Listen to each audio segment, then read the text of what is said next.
મોઢામાં જ મૂકતા પાણી પાણી થઈ જાય તેવી એકદમ નવી અને ટેસ્ટી હેલ્ધી મીઠાઈ બનાવવા માટે આપણે શક્કરિયાને આ રીતે કુકરમાં એડ કરી એમાં પાણી એડ કરી 2 વિસલ થાય ત્યાં સુધી બાફી લેશું। બધું પાણી કાઢી અને થોડા ઠંડા થાય ને એટલે આ રીતે છાલ કાઢી અને પછી એના ટુકડા કરી આ રીતે કોઈ પણ ઝીણા વાસણમાં આપણે એને સરસ રીતે એનો પલ્પ તૈયાર કરવાનો છે। તો આ રીતનો માવો તૈયાર થઈ જશે પછી અડધા કપ દૂધને સરસ એવું ગરમ કરવાનું છે।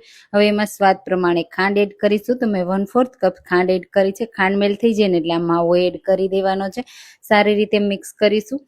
આ રીતે માવો સરસ રીતે દૂધને એબ્ઝોર્બ કરી અને ડ્રાય થઈ જાય ને પછી આપણે એમાં ફ્લેવર માટે મિલ્ક પાવડર એડ કરીશું, મિક્સ કરી દેશું। જો વ્રત ઉપવાસમાં મિલ્ક પાવડર ન ખાતા હોય ને તો કાજુનો પાવડર એડ કરવાનો। થોડું ઘી એડ કરી આ રીતનો માવો તૈયાર કરી અને પછી આ રીતે ફોઇલ પેપરની અંદર રોજ પેટલથી અંદર ગાર્નિશ કરી અને રોલ વાળી તૈયાર કરી લેવાનો। તો મેં અહીંયા સ્ક્વેર શેપમાં કટ કર્યા છે અને ફ્રીજમાં રાખી ઠંડો કરી સેટ કરી પછી આ રીતે કટ કરી સર્વ